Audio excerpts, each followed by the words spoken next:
Bonjour, bienvenue à l'enregistrement du culte pour le 4e dimanche de l'Avent. Aujourd'hui, nous allons méditer que Jésus est Emmanuel, Dieu avec nous. Et nous nous préparons pour la fête de sa première venue à Noël. Nous commençons avec l'introïde. Quand l'Éternel reconstruira Sion, il se montrera dans sa gloire. Tu te lèveras. Tu auras compassion de Sion, car il est temps de lui faire grâce. Oui, le moment fixé est arrivé, car il regarde du haut de sa demeure sainte, du haut du ciel. L'Éternel observe la terre pour écouter les gémissements des prisonniers, pour délivrer ceux qui sont destinés à la mort. Alors, on proclamera dans Sion le nom de l'Éternel et ses louanges dans Jérusalem. Au nom du Père et du Fils et du Saint-Esprit. Amen. Confessons nos péchés. Dieu Tout-Puissant, Père miséricordieux, je confesse devant toi, moi, pauvre et misérable pécheur, toutes mes iniquités et mes péchés par lesquels je t'ai offensé et mérité ta juste colère et ton châtiment, dans le temps et dans l'éternité. Je m'en repens de tout mon cœur. Je regrette sincèrement de les avoir commis, et je te supplie, par ta grâce infinie, et par les souffrances amères et la mort innocente de ton Fils bien-aimé, Jésus-Christ, mon Seigneur, de m'accorder ta grâce et ta miséricorde. Amen. Dans sa miséricorde, le Dieu Tout-Puissant a envoyé son Fils unique pour qu'il devienne homme, pour qu'il aille à la mort pour vous. En son nom, au nom de Jésus, il vous pardonne toutes vos fautes. À ceux qui croient en Jésus-Christ, il donne le droit de devenir enfants de Dieu et leur donne son Saint-Esprit. Que Dieu qui a commencé cette bonne œuvre en nous la poursuivre jusqu'à son terme, jusqu'au jour où nous serons avec Jésus, notre Emmanuel, jusqu'au jour où Dieu demeurera avec nous éternellement. Allez en paix. Amen. Prions. Réveille ta puissance et viens, Seigneur. Donne-nous le secours de ta force infinie. Dans ta grâce et ta compassion, hâte la venue du royaume que retardent nos péchés. Toi qui vis et règnes avec le Père et le Saint-Esprit, un seul Dieu, maintenant et pour les siècles des siècles. Amen. Écoutez avec respect et recueillement les lectures pour ce 4e dimanche de l'Avent. Tout d'abord l'Ancien Testament dans le livre du prophète Ésaïe au chapitre 7, les versets 10 à 17. L'Éternel dit encore à Akaz, « Demande pour toi un signe à l'Éternel ton Dieu. Demande-le que ce soit dans les plus extrêmes profondeurs ou les lieux les plus élevés. » Akaz répondit, « Je ne demanderai rien, je ne provoquerai pas l'Éternel. » Ésaïe dit alors, « Écoutez donc, membres de la dynastie de David. Est-ce trop peu pour vous de fatiguer les hommes, pour que vous abusiez encore de la patience de mon Dieu? Voilà pourquoi c'est le Seigneur lui-même qui vous donnera un signe. La Vierge sera enceinte, elle mettra au monde un fils et l'appellera Emmanuel. Il se nourrira de lait caillé et de miel, jusqu'à ce qu'il sache rejeter le mal et choisir le bien. Cependant, avant que l'enfant sache rejeter le mal et choisir le bien, le territoire dont tu redoutes les 2 rois sera abandonné. Par l'intermédiaire du roi d'Assyrie, l'Éternel fera venir sur toi, sur ton peuple et sur ta famille, des jours tels qu'il n'y en a jamais eu de pareils depuis le jour où Éphraïm s'est séparé de Juda. » Ici prend fin la lecture de l'Ancien Testament. Écoutez également l'Épître dans Romains au chapitre 1, les versets 1 à 7. De la part de Paul, serviteur de Jésus-Christ, appelé à être apôtre, mis à part pour annoncer l'évangile de Dieu. Cet évangile, Dieu l'avait promis auparavant par ses prophètes dans les Saintes Écritures. Il concerne son Fils qui, en tant qu'homme, est né de la descendance de David et qui, du point de vue de l'Esprit Saint, a été déclaré Fils de Dieu avec puissance par sa résurrection, Jésus-Christ notre Seigneur.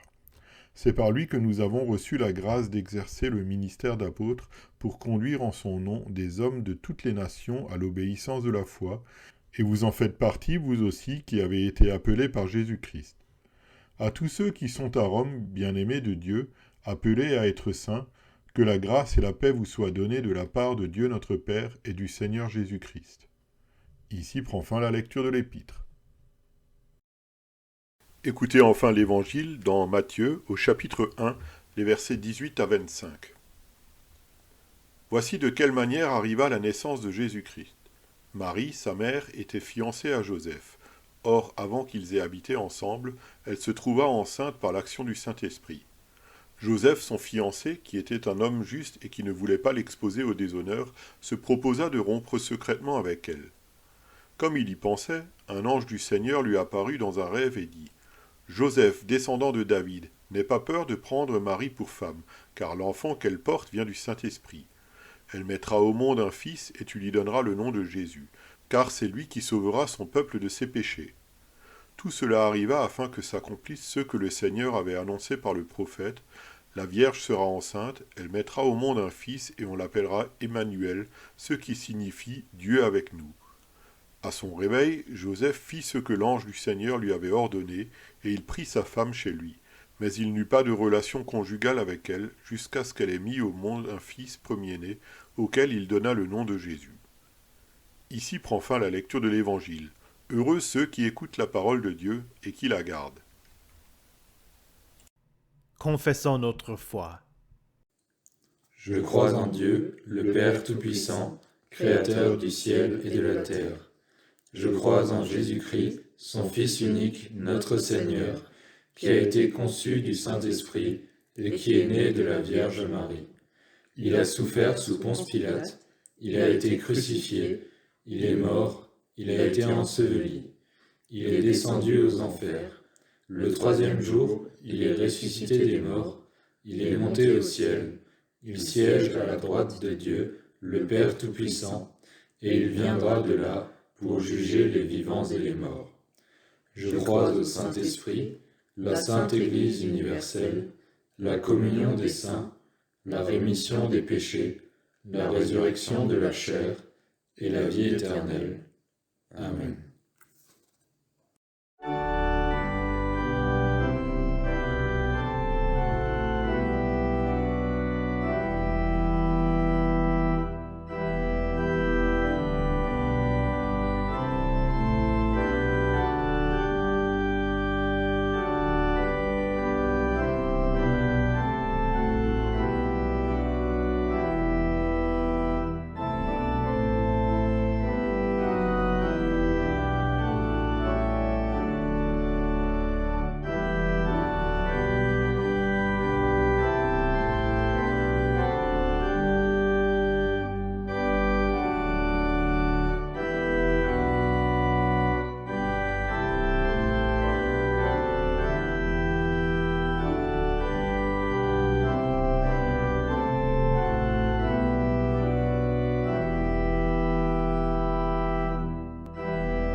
Prions.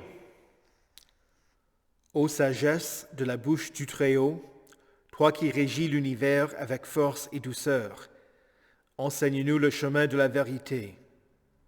Ô Emmanuel, notre législateur et notre roi, espérance et salut des nations, viens Seigneur, viens nous sauver. Amen.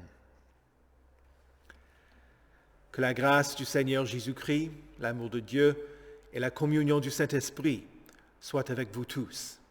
Amen. L'un des cantiques de l'Avent le plus connu est « Ô viens, Emmanuel ». Ils viennent des anciennes qui datent du XIIe siècle, qui ont été utilisés dans les cultes de vêpres dans les monastères du 17 au 24 décembre. Chaque jour, les moines faisaient appel à Dieu en utilisant un nom de Jésus trouvé dans la Bible. Le nom Emmanuel étant celui utilisé au cours des vêpres du 24 décembre. L'anglais, John Mason Neale, traduisit et transforma ces petits versets liturgiques du latin en anglais, utilisa un air français du XVe siècle et écrivit ce cantique bien connu. Aujourd'hui, nous allons méditer ensemble de quelle façon Jésus est Emmanuel. Dieu avec nous. Ce nom se trouve seulement 3 fois dans la Bible. Il apparaît la première fois dans la prophétie d'Ésaïe au chapitre 7. Une parole qui annonce la naissance d'un enfant qui allait être appelé Emmanuel. La deuxième fois est en Ésaïe au chapitre 8, quand le prophète dit aux Israélites qu'ils n'allaient pas être submergés par leur ennemi s'ils confessaient leur foi en Emmanuel, le Dieu qui était avec eux. La troisième référence est dans l'Évangile selon Matthieu. L'ange Gabriel vient à Joseph dans un rêve et lui dit de ne pas avoir peur de prendre Marie pour épouse.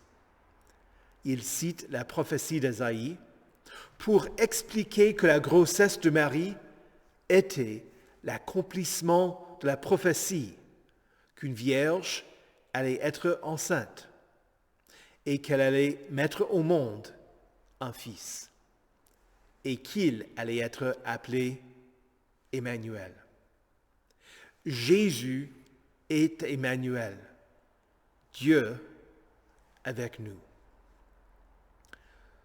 Quand on parcourt la Bible, on voit que Dieu n'a jamais été loin de son peuple, mais il est toujours venu à lui. Il y a plusieurs théophanies, c'est-à-dire les moments où Dieu s'approcha des hommes dans l'Ancien Testament.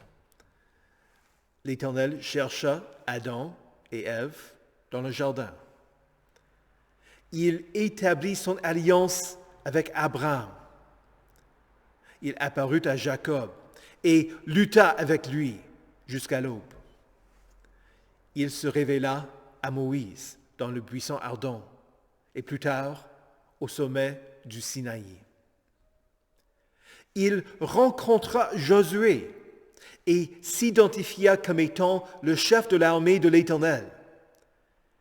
Et Josué l'adora.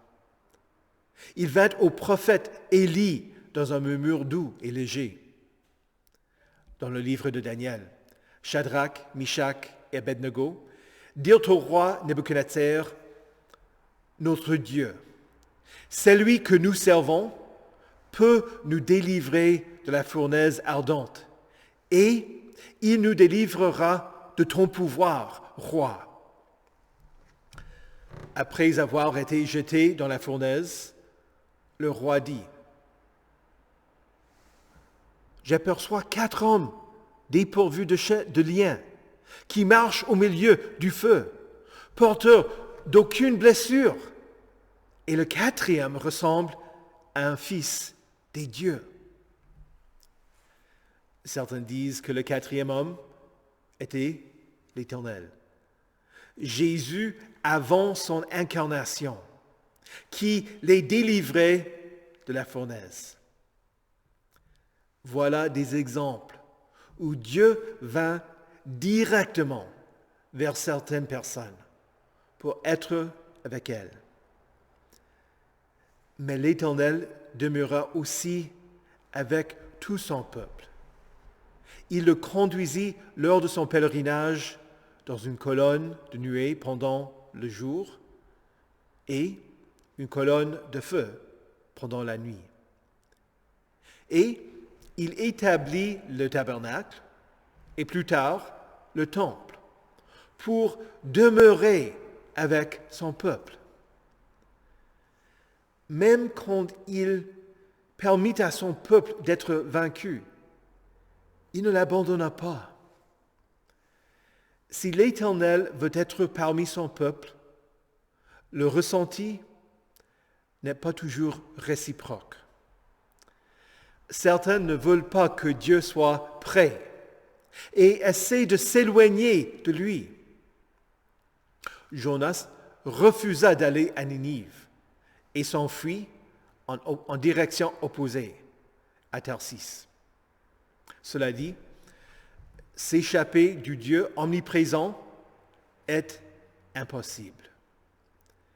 L'Éternel dit, « Suis-je un Dieu qui ne considère que les réalités proches, déclare l'Éternel? Ne suis-je pas un Dieu qui voit aussi de plus loin?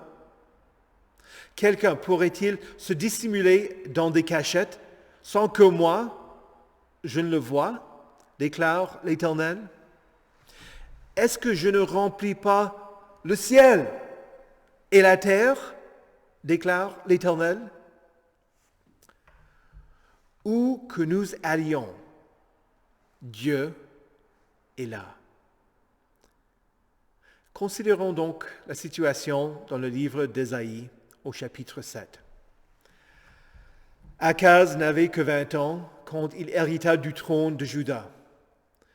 Israël et la Syrie montèrent à Jérusalem pour lancer une guerre contre ce roi inexpérimenté, pour le pousser à se liguer avec eux contre les Assyriens.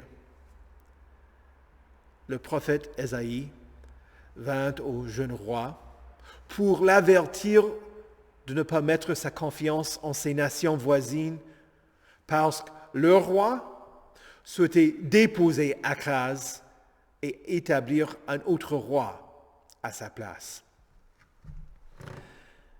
Ésaïe encouragea le roi à faire appel à l'Éternel et l'invita à demander un signe miraculeux pour être certain de ce que Ésaïe disait. Akaz ne voulait aucun contact avec l'Éternel. Et donc, il fit semblant d'être pieux et refusa d'en demander un signe. Ésaïe se rendit compte qu'Akaz n'était pas sincère et lui répondit, « Est-ce trop peu pour vous de fatiguer les hommes pour que vous abusiez encore de la patience de mon Dieu?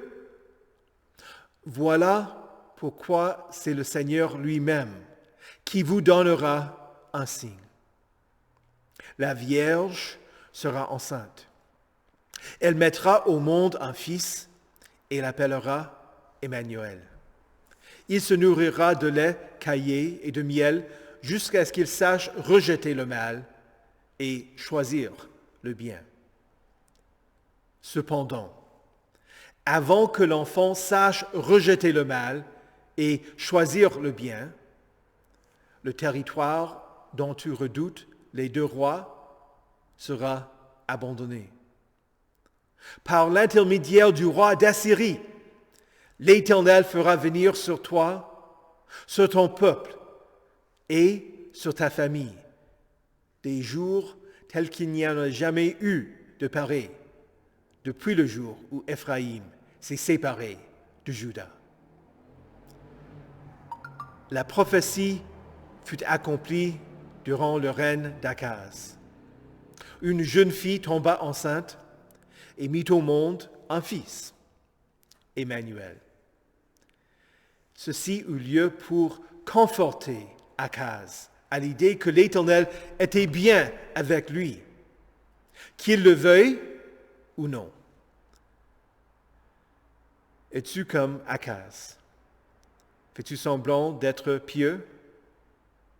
Est-ce que tu abuses de la patience de Dieu quand il te parle? Veux-tu ne rien entendre de Dieu? Être laissé seul? Vivre comme si le Dieu vivant n'existait pas? Ou bien comme s'il était distant et sans importance dans ta vie? Autant tu ne peux pas échapper à Dieu, tu ne peux pas vivre non plus comme s'il ne s'intéressait pas à toi, comme si tu étais invisible, caché sous le radar. Désolé, mais ce n'est pas comme ça que Dieu agit. Il t'aime.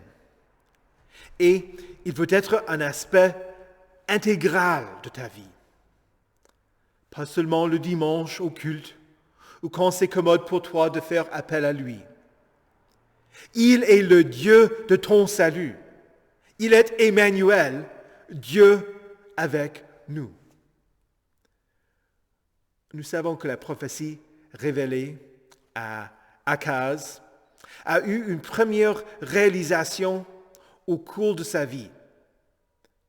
Mais nous comprenons aussi qu'il y a eu une signification plus importante, car c'était aussi une promesse qui concerne la venue du Messie. L'ange la répéta à Joseph pour le rassurer que Marie, lui, avait été fidèle, que Dieu n'était pas seulement avec son peuple d'une manière générale, mais qu'il s'était incarné et qu'il était dans le ventre de Marie.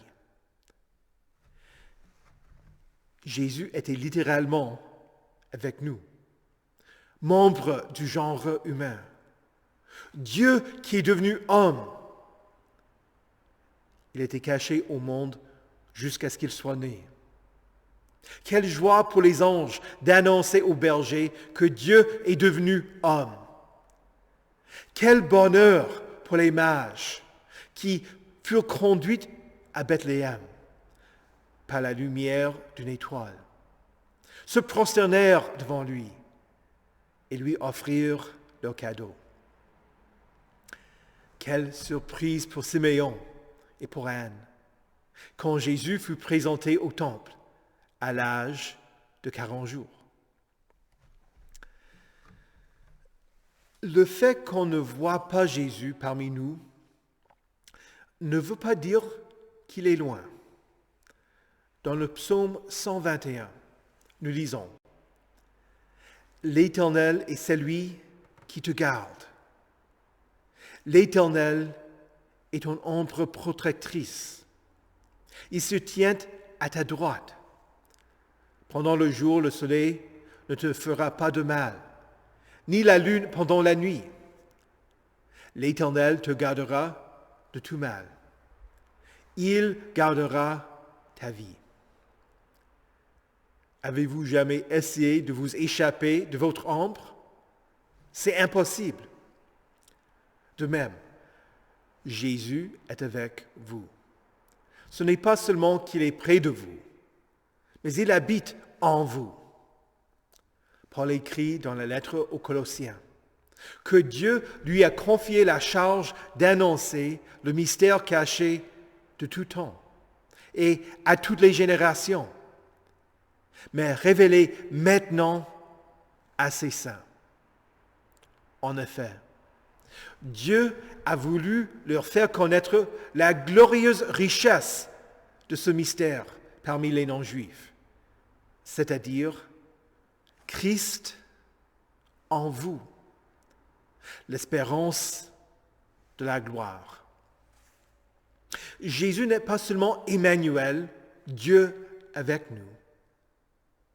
Il est Christ en vous. Jésus est en vous quand vous vous réveillez et quand vous vous couchez, quand vous travaillez et quand vous vous reposez, quand vous restez chez vous et quand vous voyagez. Dieu vous promet, je ne te délaisserai pas et je ne t'abandonnerai pas.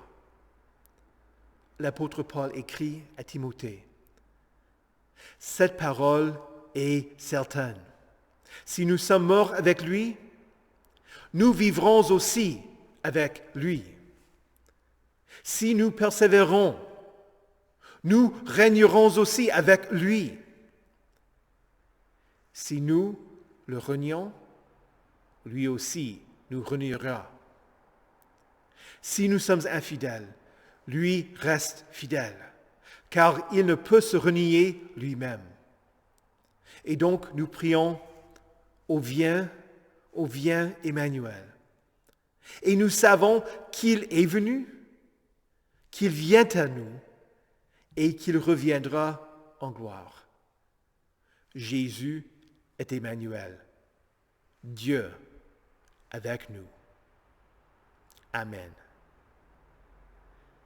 Que la paix de Dieu, qui surpasse toute intelligence, garde vos cœurs et vos esprits en Jésus-Christ pour la vie éternelle. Amen. Prions le Seigneur. Ô Jésus, Emmanuel, Dieu avec nous, nous te louons et te glorifions de ce que tu demeuras avec ton peuple d'Israël et que tu réalisas ta promesse d'être avec eux à travers ton incarnation. Plus encore, nous nous émerveillons de ce que tu établis et soutiens l'Église et que tu es avec nous tous les jours jusqu'à la fin du monde. Selon ta promesse, œuvre parmi nous afin que nous soyons éternellement avec toi. Nous nous réjouissons de ce que tu es devenu homme et es entré dans ce monde à travers Marie. Sois avec les mères et les femmes enceintes, les enfants dans le ventre et les nouveau-nés. De même, conduis les pères et les pères adoptifs pour qu'ils soient le reflet de notre Père céleste. Nous intercédons pour les gens qui souffrent, pour les blessés, les malades, les gens qui subissent des interventions chirurgicales, les mourants, les déprimés, les isolés, les vieillards, ceux qui sont dans le deuil, les pauvres, les veuves et toute autre personne qui lutte. Que l'assurance de ta présence soit une source de réconfort pour eux et veuille les soutenir. Donne-leur la force nécessaire pour persévérer face à l'adversité et entoure-les de frères et sœurs chrétiens qui les accompagnent, en étant pour eux tes mains et tes pieds. Nous te rendons grâce de ce que tu sois aussi avec ceux qui vivent, estimant que tu n'es pas important pour eux, en particulier pour les membres de nos familles, nos amis, nos collègues et nos voisins. Que nos paroisses leur rendent témoignage que tu es Emmanuel, Dieu avec nous, et qu'ils reviennent à toi. Et quand nous luttons avec les tentations, quand nous sommes indifférents envers toi, quand nous doutons, reviens vers nous avec ton esprit et rappelle-nous à toi, car tu es Emmanuel, Dieu avec nous. Nous te prions pour ceux qui nous gouvernent, de la même manière que tu as accompagné Akaz en dépit de son infidélité, et ce pour le bien-être de ton peuple. Sois avec nos législateurs et ceux qui administrent la justice, afin que nous ayons la liberté de vivre chrétiennement et de faire connaître la bonne nouvelle de ton salut. Seigneur Jésus, sois pour nous Emmanuel, sois le Dieu de notre salut, et envoie-nous ton Saint-Esprit. Amen. Notre Père, qui es aux cieux, que ton nom soit sanctifié, que ton règne vienne, que ta volonté soit faite sur la terre comme au ciel. Donne-nous aujourd'hui notre pain de ce jour. Pardonne-nous nos offenses, comme nous pardonnons aussi à ceux qui nous ont offensés. Et ne nous laisse pas entrer en tentation, mais délivre-nous du mal. Car c'est à toi qu'appartiennent le règne, la puissance et la gloire, au siècle des siècles. Amen. Recevez la bénédiction de l'Éternel. Que le Seigneur vous bénisse et vous garde. Que le Seigneur fasse luire sa face sur vous et qu'il vous accorde sa grâce. Que le Seigneur tourne son visage vers vous et qu'il vous donne sa paix. Amen.